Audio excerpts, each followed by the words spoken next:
So here I am on a Natter That Matters with the lovely Sam Osborough. Hello, darling. Hello, how are you? I'm good, thank you. And yes, I've invited Sam here to talk about Instagram. So, you know, some people love it, some people hate it, some people don't know if they love it or hate it because they don't really get it. Some people steer clear of it because we don't use things we don't understand. So, and in business, it is important to be using the right platforms for the right people. So, Sam very kindly offered to come along and have a chat to us today to help us understand a bit more about Instagram, about how she helps people with Instagram and why we should bother, really. So I think that just about covers it. I'm sure there's lots more you can inform us with, Sam. So welcome. So tell us why you got into what you do. Tell people that are watching and listening what you do. How long have you got? Yeah, about 20 minutes. 10 minutes, whatever.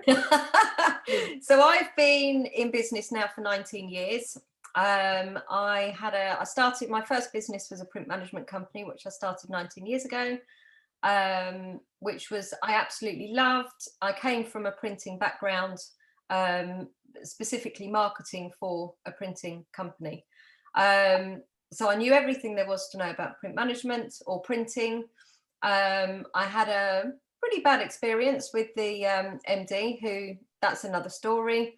But I ended up leaving and I thought, because he treated me so badly and he treated other people so badly as well, I sort of decided then that I didn't really want to go and work for somebody else. So my next business was in telecoms, and I closed that down about 4 years ago now. So I've had a 4-year break from running a business, which was quite nice. I think I needed that just to sort of have a bit of space, have a bit of breathing space. And in that time, I learned how to use social media for a business that I was sort of playing around with, but never really did very much with. But I learned social media specifically for that business. So I covered LinkedIn and Facebook groups and a bit of Instagram as well. And my husband said to me, it was about 18 months ago, perhaps a bit longer actually, about a year ago, 2 years ago. Sam, because obviously both my girls are at school, I've got a 14-year-old and a 9-year-old, and he could see I was, they're lovely though. He could see that I needed something to do. So he said, Sam, why don't you go and start a business or get a job? And I was like, I don't want to get a job. So start a business. And I looked at various different things. I looked at loads of different things, none of which really resonated with me. And he said to me, why don't you go and help people with their social media? And what he meant was work with local businesses and run their social media for them, which I could easily have done, but it wasn't what I wanted to do. But it put me on the sort of the track of the social media route. And I thought, why don't I help people like me who at the beginning of my social media journey had no idea how to use any of the platforms for a business. So that's what I did. And in February this year, I started up a business. I've got a Facebook group called Fabulous Females Online, which you're a part of.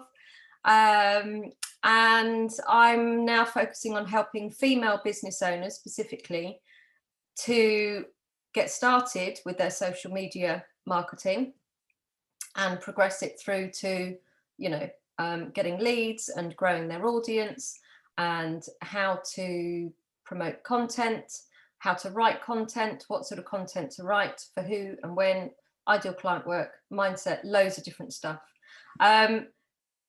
But more recently, I've concentrated specifically on Instagram, which I didn't think I would do. My focus was perhaps going to be on Facebook, but being on Clubhouse, which a lot of us are at the minute, I've been helping loads of salon owners with their social media and with their Instagram. All of their questions for me have been around Instagram. So I thought, hang on a minute, there's a bit of a theme going on here. And I had a chat with a couple of business friends, and they said to me, look, why don't you niche down and concentrate on helping people, Clubhouse users perhaps, how to write their bio on Clubhouse and how to write their bio and more on Instagram. So I thought, okay, that's what I'll do. Do you call yourself Insta Sam? Insta Sam. I like that. Instagram Sam. I just saw that. You think you probably haven't seen that. Sam. Instagram Sam. Insta Sam could be your thing. Sorry, I just heard that. I could not see it. You can't take that one down. Mindset coach out of the room. Lovely. Yeah, it's interesting. Actually, no, and I think also it's not just people starting out who don't know what to do with these platforms. I think there are some people who know they should be on them and they're kind of on them, but they're still not getting anything from them. So they're on them, getting nothing from them. And I think there's definitely, I know lots of coaches and business owners, obviously I coach lots of them myself, where they're kind of posting stuff. And I say, my first question is, what for? What was the purpose of that post? And they're kind of, well, because I needed to post today. You told me how to post every day. I'm like, yeah, but there's no point in there's no purpose to the post. There's no freaking point. What's the point of that? You know, even if you're posting a picture of your dinner or your dog, at least they're getting an essence of you. But actually posting someone else's quote, what's the purpose of that? So I think some people are on the platforms and they possibly vaguely know, but they don't know because they don't know how to grow. And I definitely see that a lot. So yeah, so what is your, so how do you start with people when you work with them? What's the first thing they need to understand or learn? Well, just going back to one of your points then about not necessarily having to be a new business owner. I've spoken to a couple of people over the past sort of 3 or 4 months, as you would expect. Some of them are brand new businesses. Some of them haven't even launched a business yet, so they're looking for help. But some of them have had a business for 15 years and have never had to use social media for their business. Yeah. But obviously, and I'm not going to go and talk about this at all, but obviously over the last sort of year or just over a year, people have had to go online to find clients. Absolutely. Yeah, it is quite never been as busy as it is now, is it? It's absolutely like everything social is so busy and noisy. Yeah. I think some of us have got quite a lot of people in that world. So of course I've got, you know, all my platforms, I've got in, you know, as many Facebook people as I can on my friendship. I've got, you know, groups and everything. So it would be more noisy for some of us. But I think it's probably noisy for the end user. You know, if I talk to friends that are not in business, and I remember once having a real update about not posting too much or posting, you know, I used to post motivational quotes back in the day. I mean, a long time, probably 6-7 years ago. And I remember stopping them. And my friend Julie messaged me one day and said, why have you stopped posting those pictures? She didn't know what it was, but those pictures that you post. I said, well, because everyone's posting them. And she just said, I don't see anyone posting anything like that. That was a massive eye-opener for me, because yes, I see all the coaches and all the people because I follow them and they follow me, but actually sometimes the end user doesn't. But I think now that's shifting and changing, because of course ads are a big deal now on all the platforms, and I think people are being more mainstream. Some of the bigger players in the personal development markets, definitely, and all markets actually, are working out how to get to the end users' inboxes and how to get into their minds and be in front of them. So it means really the small business has to be more powerful, more purposeful, more impactful to kind of really pack a punch to, you know, above and beyond the bigger players in the market to really reach that. And more visible. Yeah, absolutely. Yeah. Let's not talk about algorithms, honestly. Yes, there's all sorts of stuff going on with Facebook that most of us are like, what's going on? So yeah, so what's the first step? So say someone either hasn't got an Instagram account, or they've got one and they've no idea why they've got one and they don't even know what hashtag is, because that's quite common. So they might be posting a few things, but they don't really know. So what is the first thing you would suggest to somebody? Well, the first thing to start with is making sure you've got the right account. So there's 3 types of accounts. Personal account for people who might not necessarily have a business, they want to sort of connect with family only. Then there's a business account, which gives you more options like insights, so you can track your followers, you can track the likes and comments and sort of activity on your account. And then you've got a creator account as well, which just gives you more tools. One thing I have seen is people who have an account for a business, or they want to promote their business using an account, but they have it set to private, which means people have to request to follow that account. So they can't see any posts, they can't message the person, they can't do anything until they are accepted. So the one thing I would make sure is, if you're a business user, is to have a business account that's public, at least. Definitely. Yes, absolutely. I think I'm getting married in November. So I know, congratulations. Not that anybody hasn't heard about it. I'm Bridezilla all day long. I should put that as a hashtag somewhere, Bridezilla, see what comes of that. But, I've been using Instagram as a user rather than a business owner, which I know that sounds like a weird thing to say, because I've been in business, I've been in online business since 2002. So it's like, I've grown up with the digital age, and there's not really much I don't know, except from sometimes the user's point. So what I've realized is actually the real use of hashtags of people of a certain generation, most definitely, who are probably doing most of their searching on Instagram and all their believing and all their reading, rather than Google, actually, and certainly not Facebook. So it's been interesting. Like, I'm looking for wedding cakes and photographers and flowers, and actually my journey through their social structure of their business has been quite fascinating. So there was a woman who does wedding cake, and I saw a wedding cake under a hashtag for the same venue that we're getting married, and so I went and followed her, and that was 2 weeks ago. Has she posted anything? No, what a waste. So if she was posting lots of images that I really liked, I'm pretty sure I would be interested in becoming a customer of hers. So sometimes people are doing some of the right things, but not all of them, and certainly not regularly enough to then capture their market. So I think people struggle with knowing what to post, though. So for her, she might be an occasional Instagram user. She might not know how to use it properly. She might not know how to use hashtags properly. No. But she probably thinks that she has to post photos of cakes all the time. And if she's not producing many cakes for weddings, which obviously there haven't been that many weddings over the last few months, maybe she thinks she's got nothing to post. But there's so much more that a cake maker or a baker or somebody in that field could post, that's involving the manufacturing of a cake or the decorating, or there are loads of different things that they could post. So the one that I have started, because my partner and I definitely really like all the cakes, and is posting all the time, like at least 2 or 3 times a day. So this begs the question of how often, which is the biggest question I get asked. How often should I post on social media? Which is, it's one of those questions, isn't it?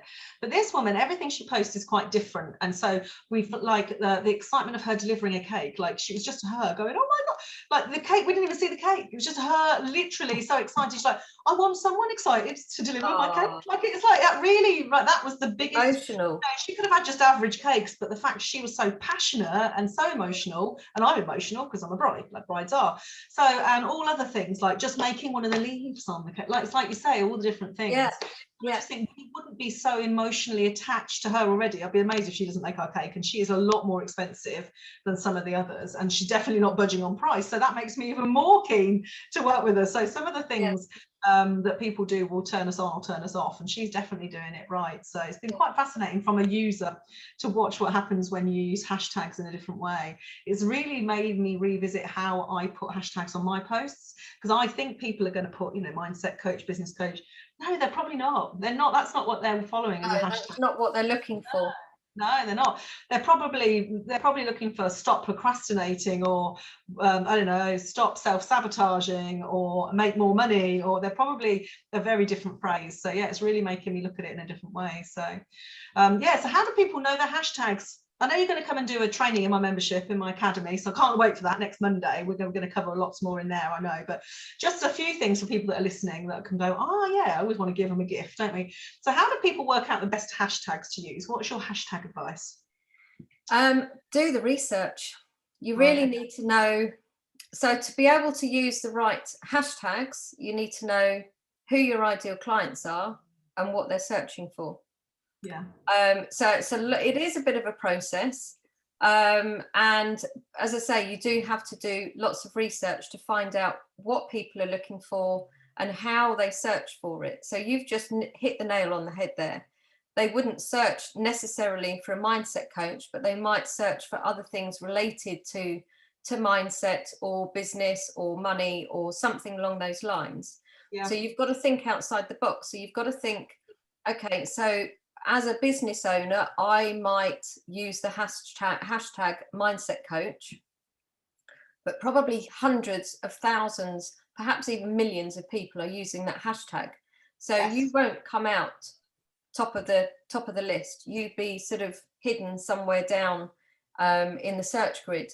So you need to find specific hashtags that relate to your business and to what your ideal client is searching for as well. Somebody said to me, hashtag your name. I was like, oh, that's clever. Especially if your account isn't in your name. Like, although mine is now, but I had She Enjoys. So people could have been searching for Vivienne Joy and it wouldn't have been anywhere on Instagram because actually my account was in She Enjoys and it didn't have my name on it at all. So I think a lot of business owners are missing opportunities, you know, especially when they go networking, because we tend to put our name on it. We both have got a name here and not our business. But actually, if your business was under Fabulous Women, let's say, people would be searching for you and they wouldn't find you. So there's loads of different things, aren't there? It's really I've seen quite a few accounts that haven't put their name on their account as the username, and you're missing out on so much business because people won't find you. They won't search for your business name, they'll search for your name. It's not like you're a massive brand like Coca-Cola or Nike or any of the big brands. You are a small-ish brand, and people will search for your name before they'll search for your business name. Yeah, it's fascinating. It's a fascinating world, actually, hashtags. It really is. You can have branded hashtags and they are really, really good. So if you're going to have a branded hashtag, have one. So people can click on, if they see a post of yours in their grid, so if they're scrolling through and it's on their timeline, they can click on your hashtag and then all of your other posts which have that hashtag will appear. Right, okay. So if I had the hashtag in the text of that post, or you mean the actual image, you can click on the image with the hashtag? No, click on the hashtag in your caption, so in the text part of your post. No, that's a good idea. Right, I really understand why you have hashtags in Reels now as well. That makes more sense because it would take you to the profile. Learning about doing reels are fun, aren't they? Oh God, can you lose some time on them though? Same with TikTok. We're doing some stuff on TikTok at the moment, so you can really lose a lot of your life doing this stuff. They're great. They're only 15 seconds long. I think a lot of people are scared of doing reels because they think they have to do, and I'm going to do a reel about this actually. It's on I'm looking at my schedule. About what you should really put on a reel. You've got to do the pointing and you've got to do the silly dancing. Dancing coaches. Like, oh God, yeah. But I'd have to say, I spot them though, and I watch them. I want to know what they're saying. They do keep my attention for that 15 seconds, especially when it looks like they shouldn't be dancing. Like some of them, you're like, dancing. No, just don't do that. I don't know. I used to be a professional dancer, ironically, so actually I probably should. But you should dance on your reels. No, I was about 100 stone lighter and much younger at that point, so no, I'm just thinking not. But they definitely work. I mean, and actually TikTok is, they're all working on. Well, everything's working on hashtags, isn't it? It used to be SEO keywords with Google, which it still is, and the hashtags is the social version of that, isn't it? Which, but because reels are so new, Instagram love them. So if you're using them, then they'll quite happily promote them. So you'll show up more in the feed. Yeah, my partner, who is a dog psychologist and trainer, so her reels are like off the chart. Like she'll get thousands, and she's only got like 100 followers because it's a really new business. Oh wow! So she's got about 100 followers on Instagram. She gets thousands see the reels, and about 50 it really, and the likes are not the followers. So there's something really strange goes on with reels that I really don't understand. Yeah, but yeah, definitely reels. I think there's definitely an art to it, isn't there? There's definitely an art to it. Not really. I think the art is being yourself. Yeah, maybe. Yeah, but because branding is about you as well. Go down well on social media, so really lovely business. Dogs are much easier to market than mindset and business skills. I'm like, please, I'm just going to market your business forever. It's much easier, yeah. Anyway. But all you have to do with your partner's business, all you have to do is post a beautiful picture of a cute little dog, and that's it. You've won everybody's hearts. And we've got 3 of them, so yeah, it's all very easy. So we don't even have to get those pictures in. So yeah, we've got, of course, there's lots of dog pictures you can use, but yeah, it's very easy. Dogs and cats and babies. So if we put a baby with the dog, then we're absolutely laughing. That's it. Everyone will love you forever. So thank you so much for being here, Sam. I can't wait for you to come and do the Instagram training with the membership, because, you know, sometimes we think we know and then we realise we don't quite know, or we're not doing it even if we know it. So yeah, I think some of them in there definitely need just to revisit their usage and their platform for Instagram, or to even set it up. And some people possibly never going to love it. Like, there's some platforms like Twitter, never was a piece of me. It doesn't matter if I went to every training on the planet, definitely never been my thing. So I'll say I don't get clients from it, but it's because I don't really go on there or put any effort in. So, you know, the people that say the platforms don't work, they're probably not working them. So that's the difference. Well, I think that the key is to concentrate on 1 or 2 platforms anyway, and put your heart and your soul into those. Yeah. Unless you've got a team of 10 people working for you, and then you can be everywhere because they can manage it for you. But if you're an individual business owner, it's just not possible to be everywhere. So just choose 1 or 2 that you can be good at, and they'll work well for you. Someone somewhere, the no one everywhere. Somebody said that to me once. That really stuck with me. I think that's nice. Yeah. Final top tip, Sam. Instagram. Final. Ooh, that's interesting. Top tip. Just put you under pressure there. Make sure your bio speaks to your client. Yeah. That's one top tip. Ooh. Second top tip is it's SEO optimized. So make sure you use the right keywords in your bio. Mm. Third top tip is, where do you want your ideal client to go?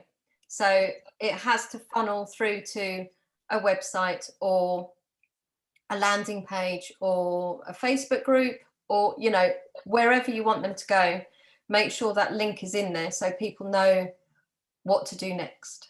Yes, lovely. Great tips. All very good. And of course, you can change all of that as often as you want. That's the other thing. People think once they've done their bio, like it forever. It's not true. Yeah. You can't. No, you can change it as often as you like. Your username you can only change every 14 days, though. Yeah. But your bio you can change and update as often as you like. Yeah. Wonderful. Thank you very much, Sam. Thank you. If you're listening to this and you want to contact Sam, I'm going to put her details underneath. So her top tip will be where she wants you to go to contact her. So probably Instagram, I would imagine. And you can just see exactly how Sam does it. So definitely connect with her there. I might put my Instagram under there as well. You can connect with me there if you haven't already. It may be that you found this video through Instagram, in which case, well done. Yes, if you want to speak to Sam, or you want to join my membership so you can come and get the free training with Sam, do reach out to me, or I'll click the link in here. So thank you very much, Sam. Thank you very much for having me. You're very welcome.